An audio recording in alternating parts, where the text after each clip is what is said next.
ಎಲ್ಲರಿಗೂ ನಮಸ್ಕಾರ. Kannada quiz bank YouTube ಚಾನೆಲ್ಗೆ ತಮ್ಮೆಲ್ಲರಿಗೂ ಸ್ವಾಗತ ಸುಸ್ವಾಗತ. Welcome to Kannada quiz bank YouTube channel. ಈ ವಿಡಿಯೋನಲ್ಲಿ ನಾವು ಮೈಸೂರು ಸಂಸ್ಥಾನದ ಕೆಲವು ರಸಪ್ರಶ್ನೆಗಳನ್ನು ನೋಡುತ್ತೇವೆ. ನಮ್ಮ ಮೊದಲನೆಯ ಪ್ರಶ್ನೆ, ಮೈಸೂರು ಯಾವುದನ್ನು ಜನಪ್ರಿಯವಾಗಿ ಕರೆಯಲಾಗುತ್ತದೆ? ನಿಮ್ಮ ಆಯ್ಕೆಗಳು: ದೇವಾಲಯಗಳ ನಗರ, ಸಿಟಿ ಆಫ್ ಗಾರ್ಡನ್ಸ್, ಸರೋವರಗಳ ನಗರ, ಅರಮನೆಗಳ ನಗರ.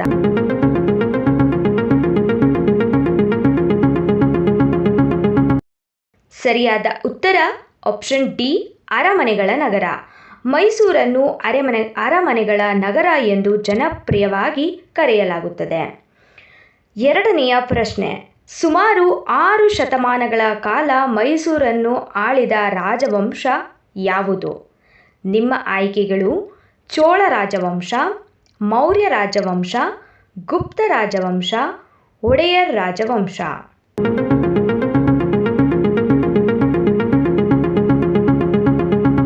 ಸರಿಯಾದ ಉತ್ತರ ಆಪ್ಷನ್ ಡಿ, ಒಡೆಯರ ರಾಜವಂಶ.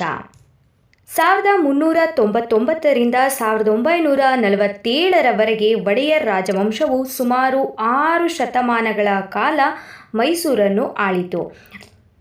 ಅವರು ಕಲೆ ಮತ್ತು ಸಂಸ್ಕೃತಿಯ ಪೋಷಕರಾಗಿದ್ದರು ಮತ್ತು ಅವರ ಆಳ್ವಿಕೆಯು ನಗರದ ಅಭಿವೃದ್ಧಿಗೆ ಗಮನಾರ್ಹವಾಗಿ ಕೊಡುಗೆ ನೀಡಿತು. ಮೂರನೆಯ ಪ್ರಶ್ನೆ, ಮೈಸೂರಿನಲ್ಲಿ ಯಾವ ಪ್ರಸಿದ್ಧ ಹಬ್ಬವನ್ನು ಆಚರಿಸಲಾಗುತ್ತದೆ? ನಿಮ್ಮ ಆಯ್ಕೆಗಳು: ಹೋಳಿ, ಮೈಸೂರು ದಸರಾ, ದೀಪಾವಳಿ, ಪೊಂಗಲ್.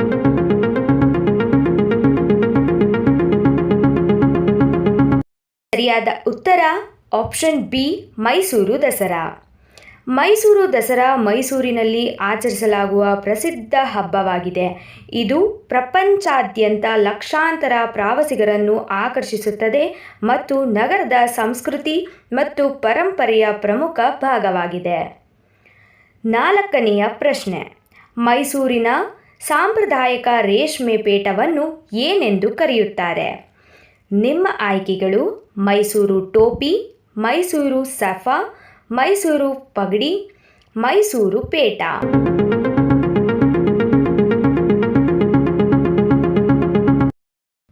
ಸರಿಯಾದ ಉತ್ತರ ಆಪ್ಷನ್ ಡಿ, ಮೈಸೂರು ಪೇಟ. ಮೈಸೂರಿನ ಸಾಂಪ್ರದಾಯಿಕ ರೇಷ್ಮೆ ಪೇಟವನ್ನು ಮೈಸೂರು ಪೇಟ ಎಂದು ಕರೆಯಲಾಗುತ್ತದೆ. ಇದು ನಗರದ ಶ್ರೀಮಂತ ಸಾಂಸ್ಕೃತಿಕ ಪರಂಪರೆಯ ಸಂಕೇತವಾಗಿದೆ ಮತ್ತು ಸಾಂಪ್ರದಾಯಿಕ ಸಂಭ್ರಮಗಳು ಮತ್ತು ಆಚರಣೆಗಳಲ್ಲಿ ಇದನ್ನು ಹೆಚ್ಚಾಗಿ ಧರಿಸಲಾಗುತ್ತದೆ. ಐದನೆಯ ಪ್ರಶ್ನೆ, ಯಾವ ಪ್ರಸಿದ್ಧ ಸಿಹಿ ತಿನಿಸು ಮೈಸೂರಿನಲ್ಲಿ ಹುಟ್ಟಿಕೊಂಡಿತು? ನಿಮ್ಮ ಆಯ್ಕೆಗಳು: ಗುಲಾಬ್ ಜಾಮೂನ್, ಮೈಸೂರು ಪಾಕ್, ಕಾಜು ಕಟ್ಲಿ, ರಸಗುಲ್ಲ.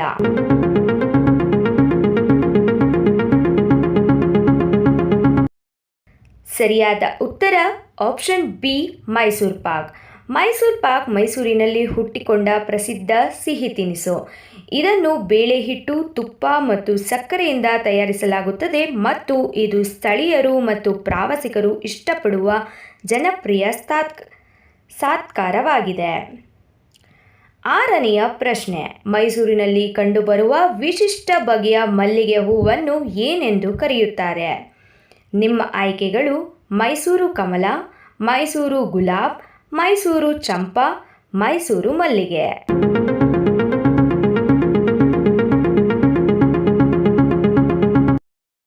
ಸರಿಯಾದ ಉತ್ತರ ಆಪ್ಷನ್ ಡಿ, ಮೈಸೂರು ಮಲ್ಲಿಗೆ.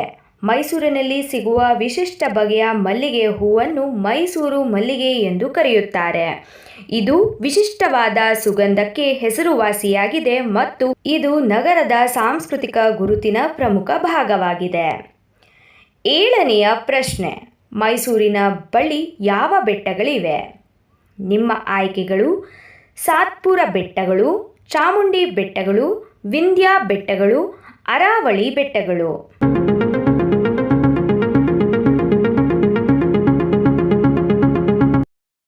ಸರಿಯಾದ ಉತ್ತರ ಆಪ್ಷನ್ ಬಿ, ಚಾಮುಂಡಿ ಬೆಟ್ಟಗಳು. ಮೈಸೂರು ಚಾಮುಂಡಿ ಬೆಟ್ಟದ ತಪ್ಪಲಿನಲ್ಲಿದೆ. ನಗರದ ಎತ್ತರವು ಸರಾಸರಿ ಸಮುದ್ರ ಮಟ್ಟಕ್ಕಿಂತ 770 ಮೀಟರ್ಗಳು ಮತ್ತು ಇದು ಭೌಗೋಳಿಕವಾಗಿ 12 ಡಿಗ್ರಿ ಸೆಲ್ಸಿಯಸ್ ಉತ್ತರ ಅಕ್ಷಾಂಶ ಮತ್ತು ಪೂರ್ವ ರೇಖಾಂಶದಲ್ಲಿದೆ. 8ನೆಯ ಪ್ರಶ್ನೆ, ಒಡೆಯರ್ ರಾಜವಂಶದ ಮೊದಲ ಮೈಸೂರು ಅರಸರು ಯಾರು? ನಿಮ್ಮ ಆಯ್ಕೆಗಳು ಅಕ್ಬರ್ ಮತ್ತು ಜಹಾಂಗೀರ್, ಶಿವಾಜಿ ಮತ್ತು ಸಂಭಾಜಿ, ರಾಜರಾಜ ಚೋಳ ಮತ್ತು ರಾಜೇಂದ್ರ ಚೋಳ, ಹೈದರಾಲಿ ಮತ್ತು ಟಿಪ್ಪು.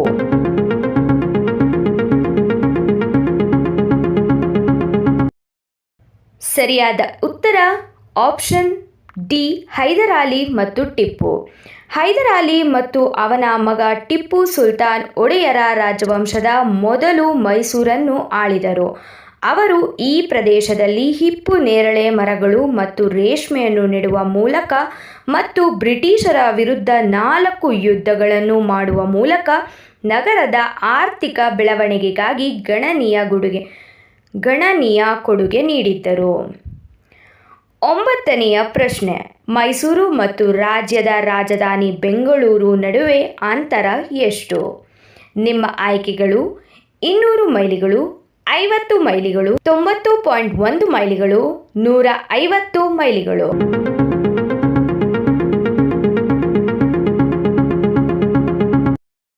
ಸರಿಯಾದ ಉತ್ತರ ಆಪ್ಷನ್ ಸಿ, 90.1 ಮೈಲಿಗಳು. ಮೈಸೂರು ರಾಜ್ಯದ ರಾಜಧಾನಿ ಬೆಂಗಳೂರಿನ ನೈಋತ್ಯಕ್ಕೆ ಸುಮಾರು 90.1 ಮೈಲಿಗಳು, 145 ಕಿಲೋಮೀಟರ್ ದೂರದಲ್ಲಿದೆ. ನಗರವು 59 ಚದರ ಮೈಲಿ ಪ್ರದೇಶದಲ್ಲಿ ಹರಡಿದೆ. 10ನೆಯ ಪ್ರಶ್ನೆ, ಮೈಸೂರಿನ ನಾಗರಿಕ ಆಡಳಿತದ ಜವಾಬ್ದಾರಿಯನ್ನು ಯಾವ ಸಂಸ್ಥೆ ಹೊಂದಿದೆ? ನಿಮ್ಮ ಆಯ್ಕೆಗಳು ಮೈಸೂರು ಮಹಾನಗರ ಪಾಲಿಕೆ, ಮೈಸೂರು ಅಭಿವೃದ್ಧಿ ಪ್ರಾಧಿಕಾರ, ಮೈಸೂರು ನಗರ ಆಯೋಜನಾ ಪ್ರಾಧಿಕಾರ, ಮೈಸೂರು ಅಭಿವೃದ್ಧಿ ಪಾಲಿಕೆ.